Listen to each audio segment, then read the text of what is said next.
No! He screamed into the bucket. He couldn't accept it. His own life in someone else's control, never! He squeezed the bucket tighter.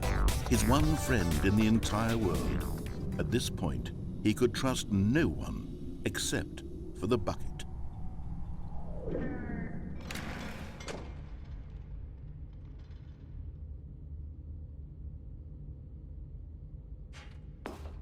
But here was the proof. The heart of the operation. Controls labeled with emotions, happy or sad or content. Walking, eating, working, all of it monitored and commanded from this very place. And as the cold reality of his past began to sink in, Stanley decided that this machinery would never again exert its terrible power over another human life. For he and the bucket would dismantle the controls for good. Two best friends, Stanley and the bucket, up against the world. But at the last second, the bucket jumped in and pressed the button to turn on the controls. Stanley gasped in horror. Had this been the bucket's plan all along? To take over the machine and claim the power for itself? How could the bucket have betrayed him like this?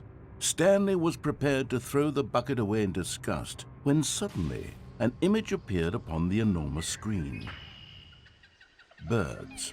Silly, silly birds. The control buttons became active again.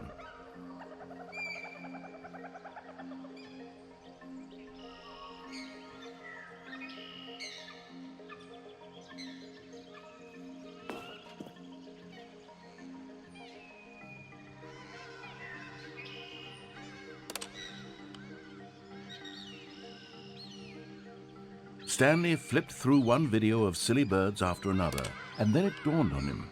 This wasn't a mind control facility at all. It was a facility for monitoring and surveilling silly birds all over the world.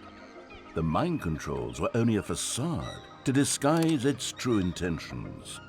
Had the bucket known this all along? Stanley marveled at the metal genius in his hands, the one who had pointed him towards this incredible discovery.